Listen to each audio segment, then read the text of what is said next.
Mis amados, que el Señor les bendiga ricamente. Es para mí un enorme privilegio el poder compartir con ustedes una vez más la palabra del Señor. Y les invito a abrir sus Biblias en Hechos capítulo 6. Hechos capítulo 6, vamos a dar lectura a los primeros 7 versículos de esa porción de la palabra del Señor.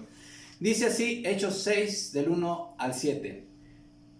En aquellos días, como creciera el número de los discípulos, hubo murmuración de los griegos contra los hebreos de que las viudas de aquellos eran desatendidas en la distribución diaria.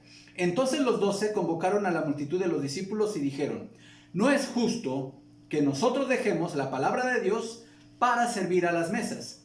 Buscad pues, hermanos, de entre vosotros a 7 varones de buen testimonio, llenos del Espíritu Santo y de sabiduría, a quienes encarguemos de este trabajo. Y nosotros persistiremos en la oración y en el ministerio de la palabra. Agradó la propuesta a toda la multitud y eligieron a Esteban, varón lleno de fe y del Espíritu Santo, a Felipe, a Prócoro, a Nicanor, a Timón, a Parmenas y a Nicolás, prosélito de Antioquía, a los cuales presentaron ante los apóstoles, quienes orando les impusieron las manos, y crecía la palabra del Señor, y el número de los discípulos se multiplicaba grandemente en Jerusalén. También muchos de los sacerdotes obedecían a la fe. Les invito a orar. Padre, gracias te damos por tu palabra. Señor, sé glorificado en esta exposición bíblica y úsame, Señor, como instrumento para gloria tuya. En el nombre de Cristo Jesús. Amén. ¿Cómo resolver conflictos en la iglesia? Ese es el tema al que nos lleva el pasaje de Hechos el día de hoy. Hermanos, cuando nosotros nos pensamos a nosotros mismos como seres humanos dentro de una sociedad, no podemos nosotros considerarnos como seres neutros o personas neutras. De hecho, nosotros, las personas, somos un entramado de puntos de vista, de sentimientos, de intereses, hermanos, que entran en choque cuando nosotros interactuamos con otras personas en alguna organización. Los conflictos que se dan en cualquier organización, en una familia, en una empresa, en una sociedad e incluso en la iglesia, hermanos, son inherentes a las relaciones humanas y se presentan de diferentes maneras, en diversos grados y en diversas intensidades. Y debemos de asumir que habrá conflictos en nuestras relaciones. Y esto implica también las relaciones que se dan al interior de la iglesia. Claro que va a haber conflictos. Ha habido conflictos en la iglesia a lo largo de su historia. Los sigue habiendo en la actualidad y los seguirá habiendo hasta que Cristo venga por nosotros. Algunos conflictos son pequeños, otros son más grandes. Algunos conflictos causan dolor y otros causan mucho más dolor.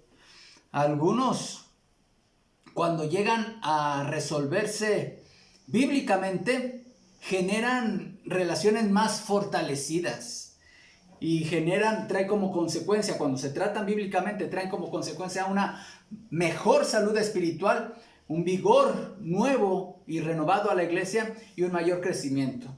Pero cuando los conflictos no son atendidos de una forma adecuada, generan dolor, heridas y algunos incluso nunca llegan a resolverse.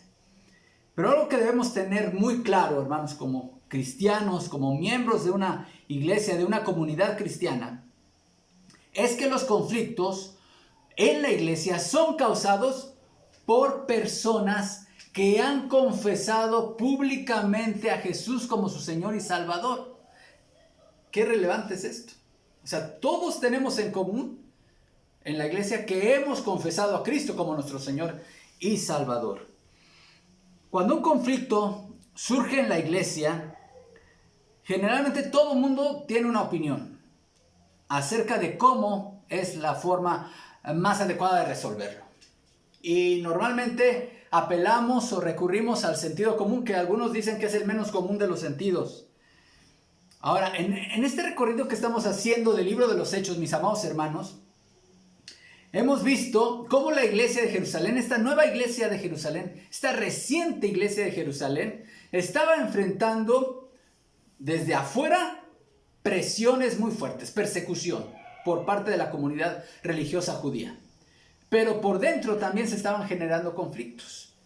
Ahora, si algo podemos nosotros identificar como enseñanza en lo que llevamos estudiando el libro de los Hechos, hermanos, es que los conflictos internos en la iglesia se presentan por dos cuestiones principales.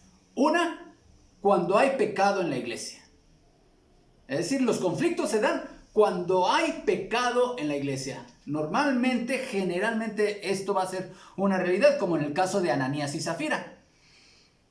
Pero también ocurren cuando hay algo en la estructura de la iglesia, en la estructura organizacional de la iglesia, que no está bien y que es necesario modificar, como es este caso, hermanos, de Hechos capítulo 6.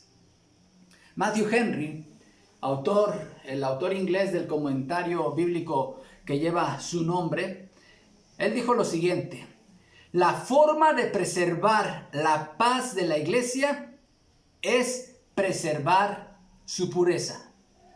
Nuevamente la cita de Matthew Henry. La forma de preservar la paz de la iglesia es preservar su pureza. En este pasaje del capítulo 6 del libro de los Hechos, nos da tres principios acerca de la resolución de conflictos al interior de la iglesia. Tres principios que vamos a revisar hoy con la ayuda de Dios. El primer principio: identifica oportunamente el problema y sus características. Versículo 1. Segundo principio: involucra a toda la iglesia en la solución. Tercer principio: ten claras tus prioridades.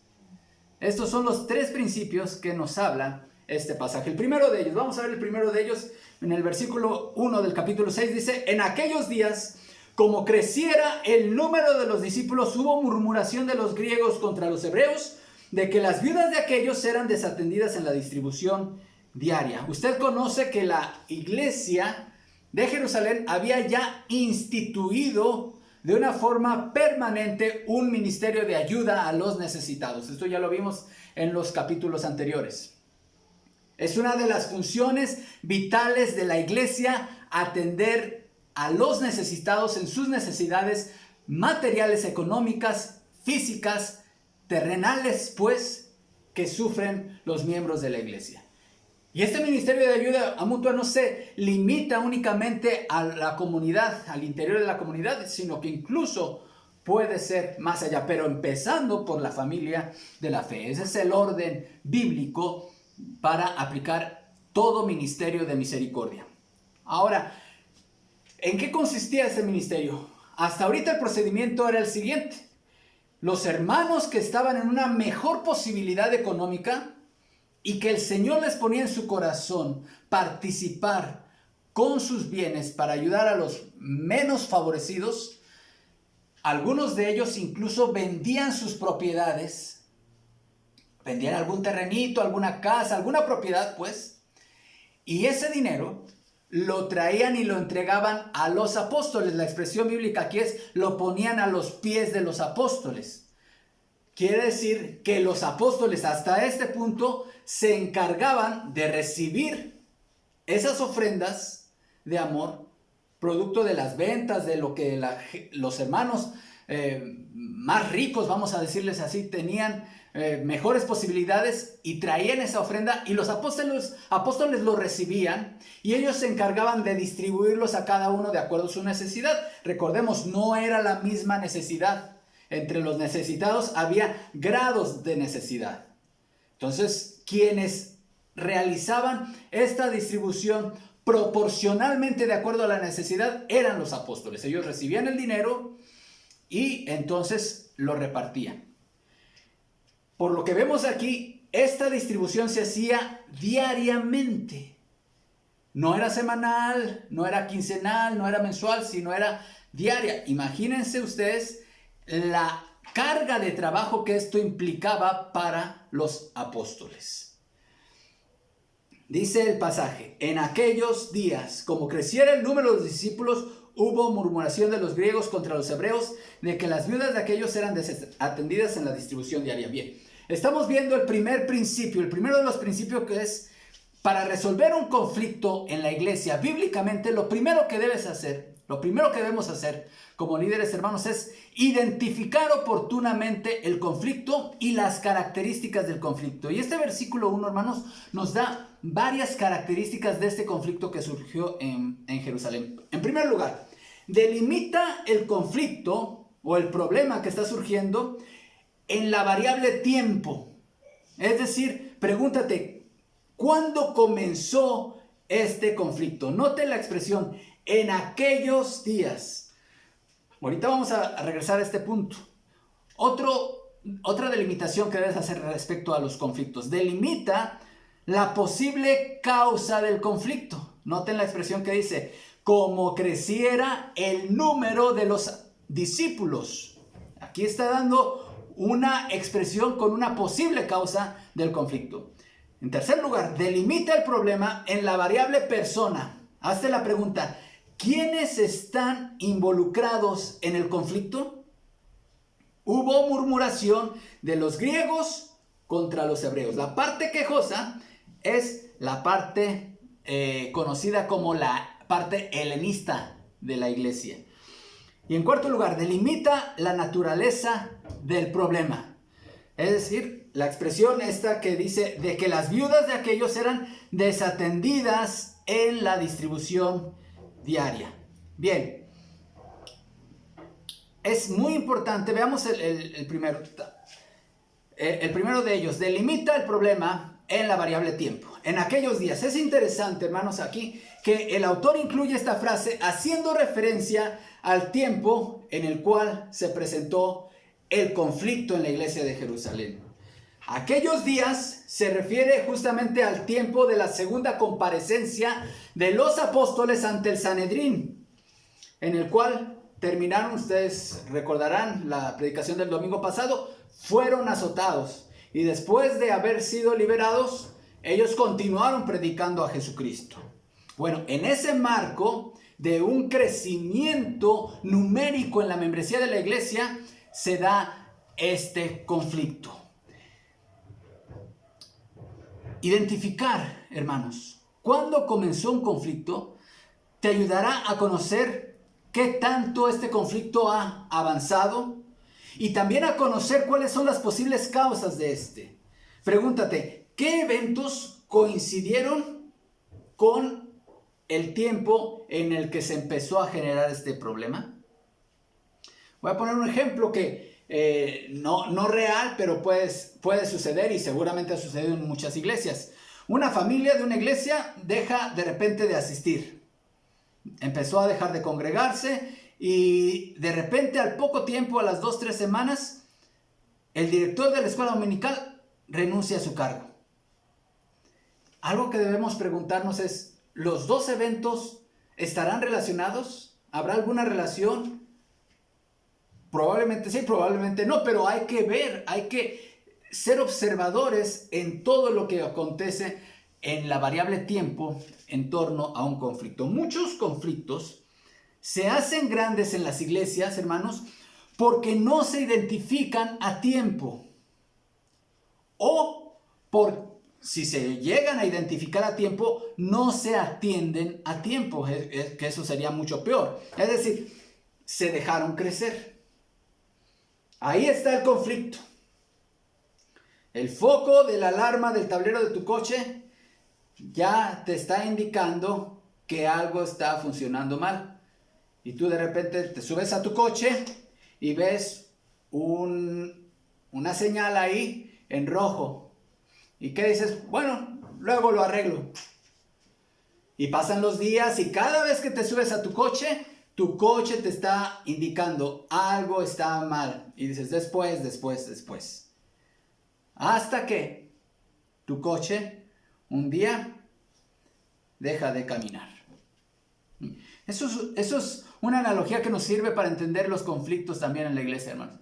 Si ya detectaste que hay un foco rojo ahí, se te está avisando, te está diciendo algo está sucediendo y no actúas, esto un día te va a causar graves problemas a ti como líder. Seas pastor, seas director de ministerio, seas misionero, o sea, estés ocupando diácono, cualquier posición de liderazgo, si no actuamos oportunamente, el conflicto puede llegar a crecer. Los apóstoles actuaron inmediatamente. Actuaron de una forma oportuna para que el conflicto no creciera. Pero otra delimitación que debemos hacer ante los conflictos para conocer las características de los conflictos es determinar y delimitar la posible causa del conflicto. Note aquí la expresión que dice este pasaje: como creciera el número de los discípulos. Y aunque la estructura gramatical de la expresión en el original, hermanos, no hace referencia a una relación de causalidad, es decir, el pasaje no está diciendo explícitamente que la causa de la murmuración de los griegos contra los hebreos haya sido porque el número de los discípulos creció, sino más bien lo que está diciendo es que ambos eventos coincidieron en el tiempo. El número de los discípulos creció y entonces apareció simultáneamente esta murmuración. Sin embargo, hermanos, el hecho de que aparezca esta referencia y este dato, hermanos, sí nos habla de que pudo haber existido una relación entre el crecimiento numérico de la iglesia y la aparición de este problema en la distribución de los apoyos a las viudas. Algunas personas han dicho la siguiente frase: iglesias pequeñas, problemas pequeños. Iglesias grandes, problemas grandes. Pero eso no es verdad. Yo, hermanos, he visto que iglesias pequeñas han sufrido terribles problemas. Problemas grandes, de magnitudes grandes. Lo que sí es verdad, hermanos, es que toda iglesia que crece numéricamente debe estar preparada para enfrentar y estar capacitada para solucionar problemas grandes. Problemas grandes. Por cierto, un comentario al margen. Esta expresión, como creciera el número de los discípulos, hermanos, nos habla del principio bíblico de la membresía de la iglesia. Hoy mucha gente no desea hacerse miembros de la iglesia local, no desea el comprometerse con la iglesia local. Piensan que con congregarse sistemáticamente en una iglesia y participar de actividades y del culto, pues están cumpliendo la voluntad del Señor. Pero hermanos, si nosotros vemos aquí en Hechos, y algo ya podemos ver en el libro de los Hechos, es que esta iglesia de Jerusalén llevaba un registro numérico de los que se iban agregando a la iglesia, de los que el Señor añadía a la iglesia, de tal manera que se podía conocer quién era parte de la iglesia y quién no era parte. El principio bíblico de la membresía, hermanos, forma parte de la vida cristiana. Todo creyente debe tener y debe de aspirar y aspirará a regularizar su membresía con la iglesia local. Este no es un trámite administrativo, aunque sé que la expresión suena a trámite administrativo. Esto tiene mucho más que ver con el compromiso del cristiano de unirse en una relación de pacto con sus hermanos en Cristo, con los cuales comparte la misma declaración de fe, la misma visión y la misma misión de alcanzar a otros para Cristo. Así que no hay una forma correcta de estar viviendo la coinonía cristiana si no se es miembro de la iglesia. Así que yo, con mucho amor y mucho respeto, quisiera dirigirme a aquellos hermanos que por algún motivo han retrasado el regularizar su membresía. Los invitamos a acercarse a los pastores para que podamos platicar acerca de cómo pueden ustedes y cuáles son los pasos bíblicos para poder regularizar su membresía. Pero bueno, dicho este comentario al margen, hermanos, que nos lo maneja este pasaje, regresemos al punto. El conocer la naturaleza del conflicto implica desde cuándo se presentó, quiénes son las personas involucradas, y este es a lo que nos lleva el siguiente punto. Dice aquí la palabra de Dios: hubo murmuración de los griegos contra los hebreos. La palabra murmuración, hermanos, aquí en el original es la palabra gongusmos, que significa literalmente murmullo, murmuración. Es en el sentido de un debate secreto entre algunos o de desagrado o quejas que se dan más bien en privado que en público. Y eso es la idea de la palabra que aquí está en el original. La palabra de Dios, hermanos, nos advierte en contra de la murmuración.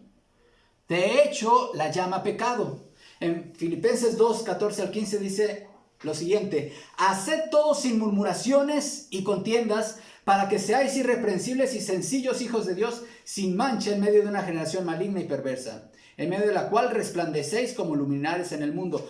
Algo que distingue al cristiano auténtico es que tratará de evitar involucrarse en prácticas de murmuración. Tan serio ve Dios el pecado de la murmuración que Dios castigó a María por encabezar una murmuración contra Moisés.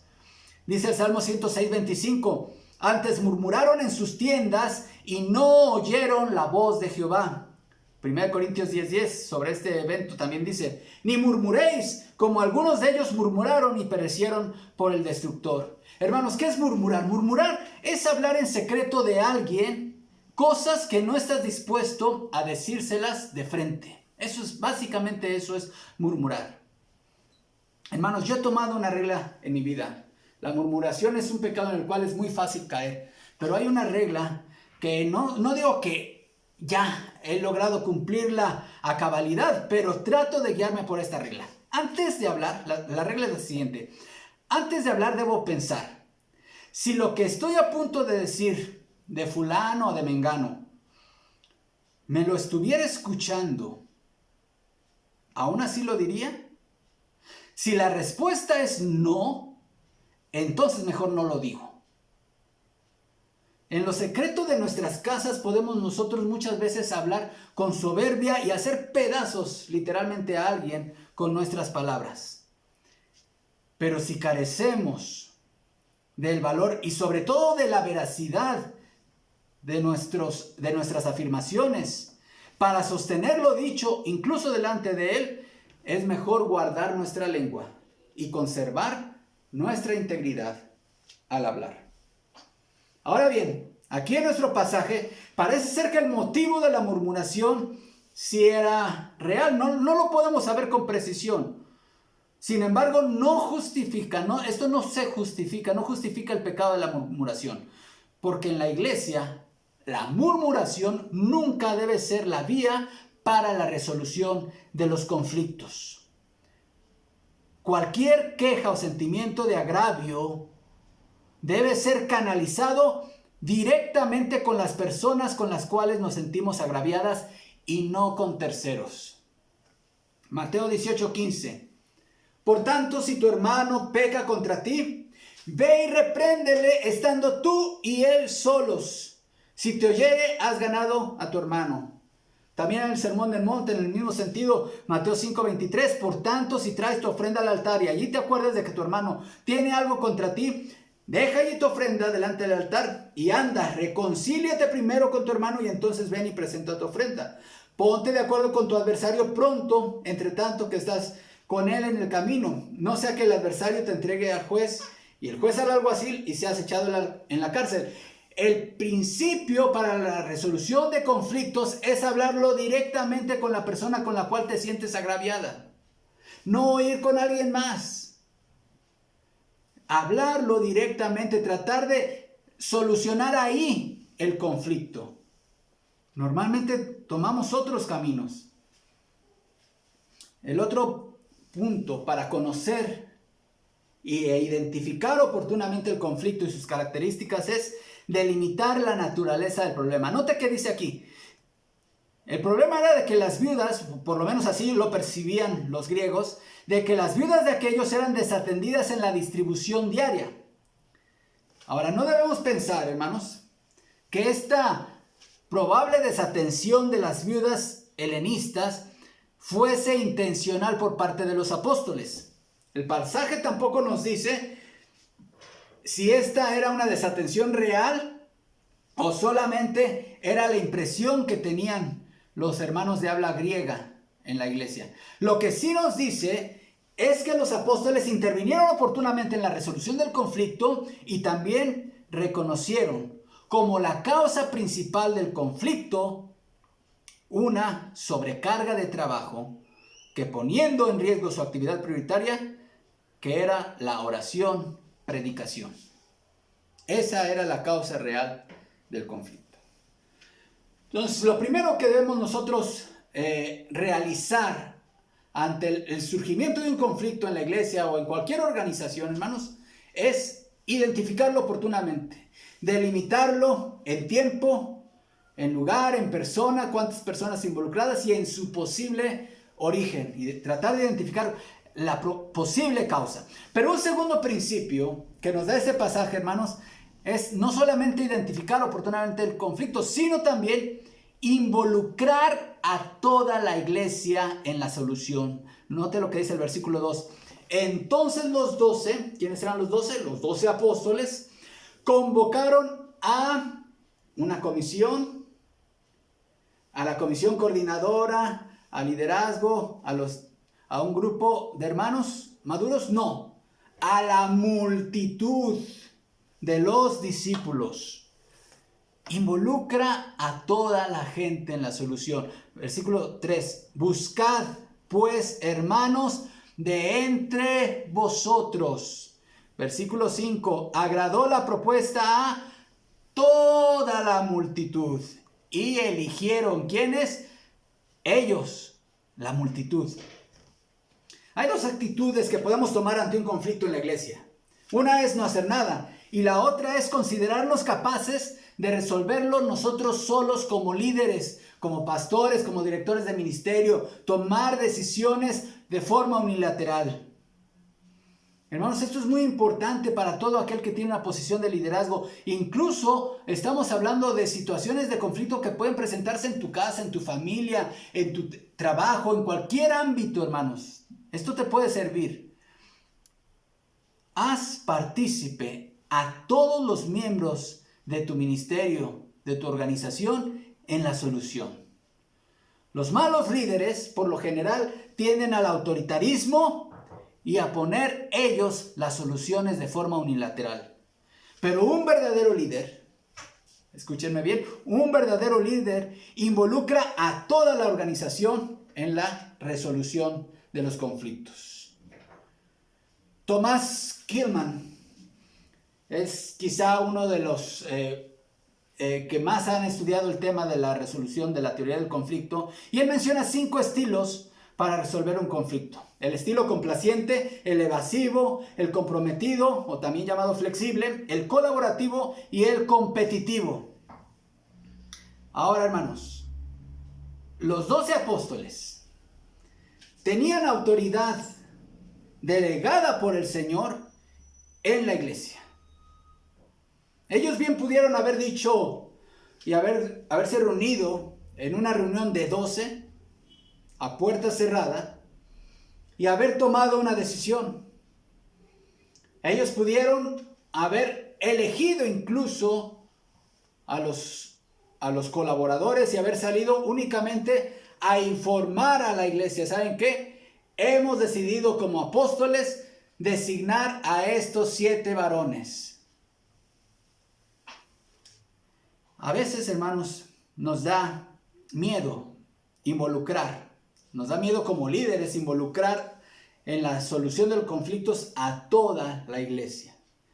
Porque pensamos que eso haría el conflicto mucho más grande. Las iglesias bautistas creemos en el gobierno eclesiástico de tipo congregacional. Justamente, hermanos, porque creemos que la doctrina del sacerdocio del creyente, que es una doctrina fundamental en las iglesias evangélicas, significa, entre otras cosas, que una iglesia debe ser activa y participativa en la toma de decisiones. Los miembros de una iglesia deben ser activos y participativos en la toma de decisiones. Aquí los apóstoles, al involucrar a toda la multitud de miembros en la elección de los 7, estaban estimulando la participación comunitaria.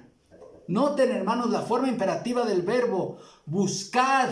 Los apóstoles están diciendo, busquen ustedes como multitud. En el versículo 3, cuando todos los miembros participan en la elección de sus oficiales y participan en las decisiones que se toman en la iglesia, hermanos, los miembros entonces se sienten parte de la iglesia, se sienten tomados en cuenta y se sienten valorados por la iglesia. Pero el pasaje también nos lleva a un tercer principio. Ya vimos, el primero de ellos, hermanos, identifica el problema. Identifica el problema oportunamente y sus características. ¿Cuándo comenzó? ¿Quiénes son los involucrados? ¿Cuáles son las posibles causas? El segundo principio involucra a toda la iglesia en la resolución del conflicto. Pero el tercer principio, hermanos, ten claras tus prioridades como líder. Ten claras tus prioridades como líder. Versículos 6 y versículo 4.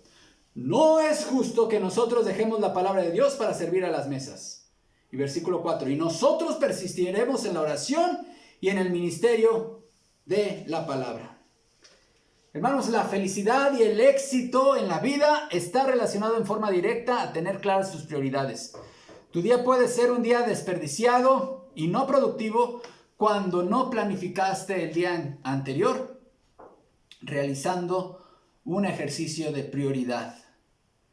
Priorizar, hermanos, es una tarea que requiere sentarse, que requiere dedicar tiempo. Es una tarea que requiere analizar.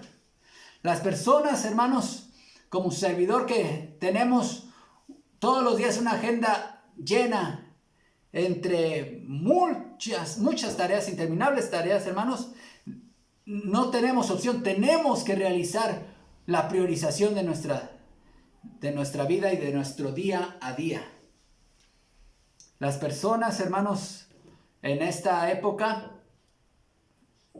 sobre todo si se vive en ciudades como esta, deben de estar realizando la tarea de priorizar su día.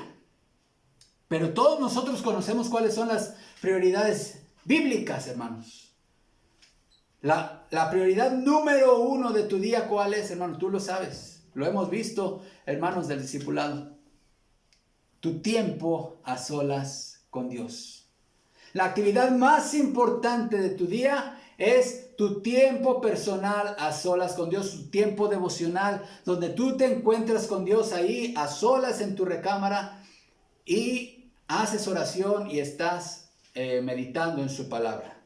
Nada debe de competir, ninguna otra actividad debe competir con ese tiempo de devocional. La segunda prioridad, de acuerdo a la palabra de Dios para todo líder de la iglesia, hermanos, es su familia, el tiempo de calidad con su familia. Y por supuesto debemos dedicar dentro de todas estas prioridades, hermanos, hay que dedicarle tiempo a la salud, al descanso, y debemos también, obviamente, dedicarle tiempo al trabajo secular, al ministerio, a los estudios, etc. Pero ¿qué es lo que pasa, hermanos? Que muchas veces tenemos alteradas nuestras prioridades y ahí es donde fracasan muchos líderes. Algunos se han acercado a mí y me han preguntado, ¿cómo le hace, hermanos, con 2 trabajos seculares, estudiando en 2 seminarios y todavía atender su familia y su ministerio? Pero aquí va, hermanos, y esto no es un secreto. Es simplemente lo que dice la palabra de Dios. Cuando tú tienes claras tus prioridades, hermanos, Dios se encarga de lo que no es tan prioritario.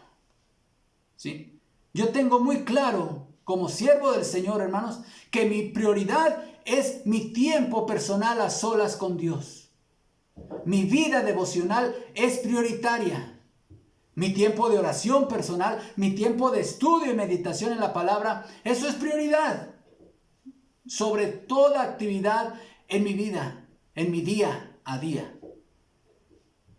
La otra prioridad es mi familia. Mi matrimonio, la crianza de mi hija y bueno, todo esto, hermanos, que nosotros nos lo enseña la palabra del Señor y lo ubica como la prioridad en la vida, hermanos. Si no tuviésemos el respaldo de una vida familiar piadosa, hermanos, ni siquiera podríamos estar en el ministerio. Así que muchas veces creemos que lo que nos mantiene en el ministerio es mantenernos con activismo. sacrificando lo que Dios llama prioritario. Así que cuando tú tienes claras las prioridades como líder, ministro de jóvenes, ministro de adoración, diácono, sea lo que sea que estés desempeñando, ten claras tus prioridades. Tu relación con Dios y tu familia es lo prioritario. Y cuando tú le das a Dios y a tu familia la prioridad, Dios se encarga entonces de bendecirte en lo secundario. Yo lo he experimentado en mi vida muchas veces, hermanos. No sería posible atender todas las actividades si no fuese, porque lo primero es pasar tiempo a solas con Dios. Las iglesias y los pastores debemos tener claro cuál es la prioridad del ministerio personal. El mensaje de los apóstoles a la iglesia, hermanos, ya una vez que convocaron a la multitud, los apóstoles comenzaron su mensaje y su discurso a la iglesia con una palabra. ¿Ya identificaron la palabra, hermanos? Ahí en el versículo 2 es la palabra no.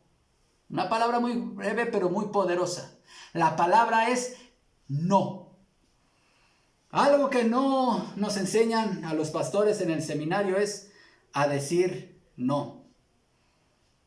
Pero algo muy importante que un pastor debe aprender y que todo ministro y todo líder en cualquier esfera debe aprender a decir no.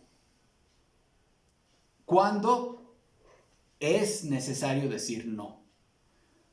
El tener el hábito de decir sí a todo, sí a todo, sí a todo, sí a todo te va a llevar un tiempo irremediablemente a que descuides la prioridad en tu ministerio, que es la palabra de Dios y tu familia.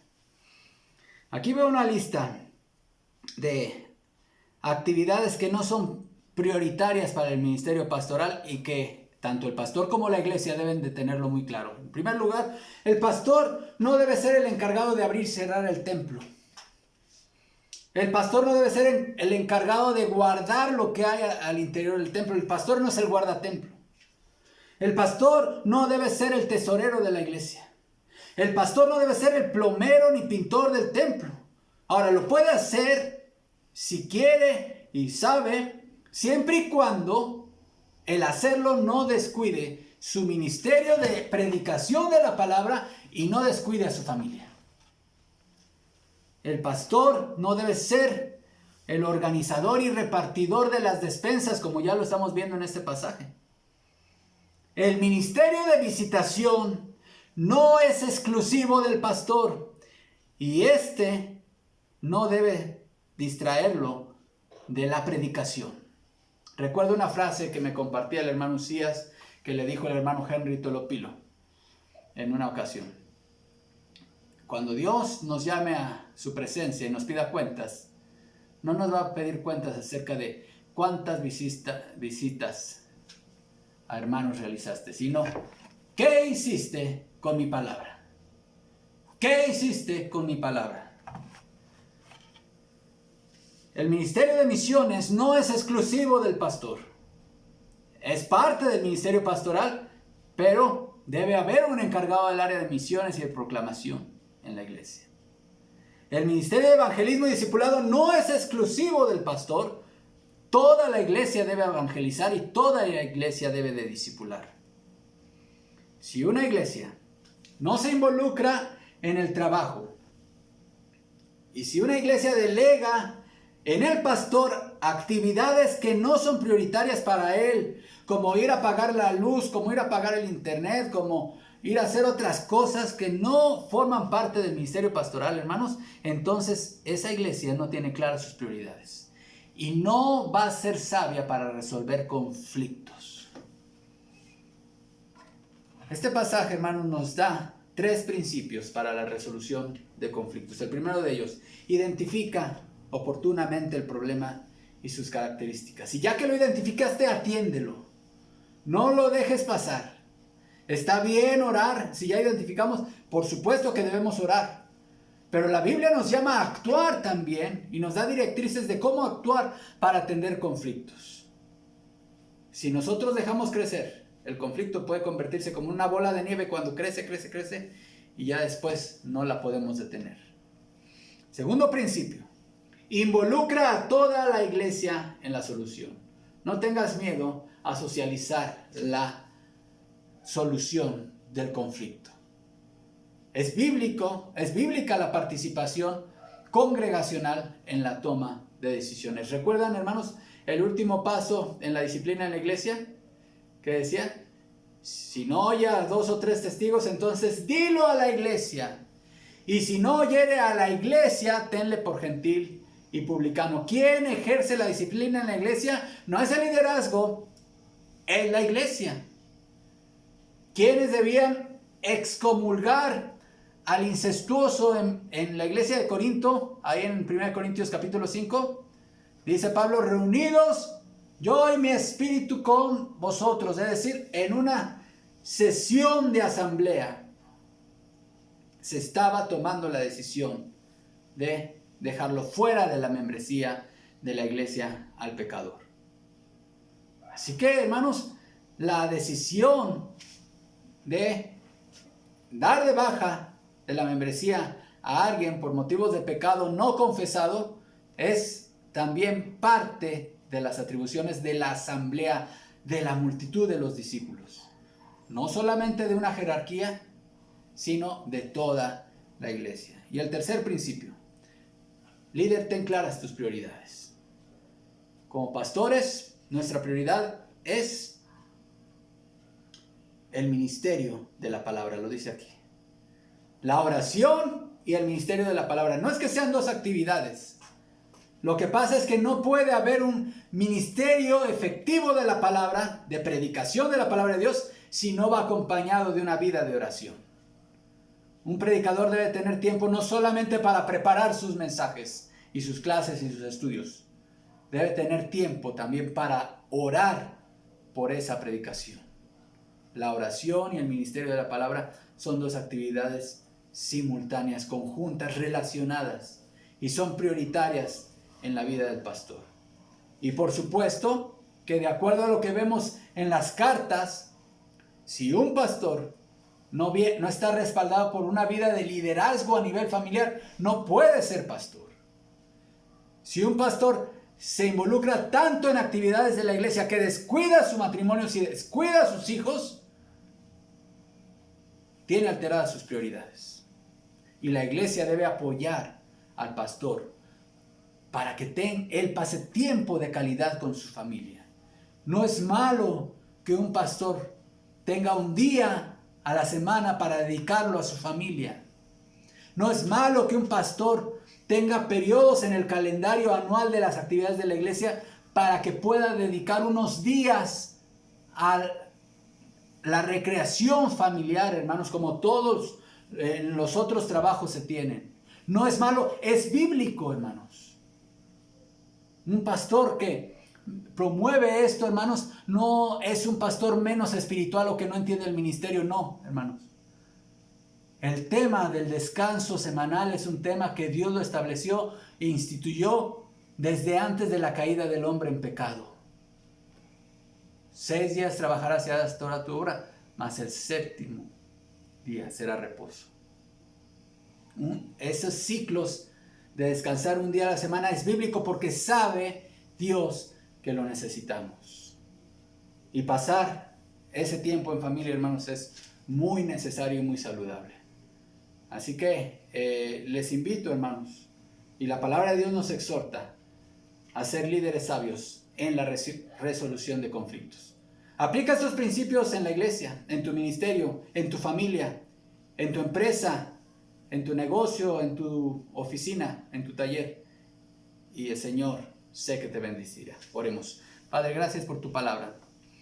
Gracias por la claridad y la pertinencia que encontramos en ella. Ayúdanos a ser pacificadores, Señor, y sabios en la resolución de conflictos al interior de la iglesia. Ayúdanos a tener claras nuestras prioridades y glorificarte a ti en todo lo que hacemos. En Cristo Jesús. Amén. Que el Señor les bendiga, hermanos.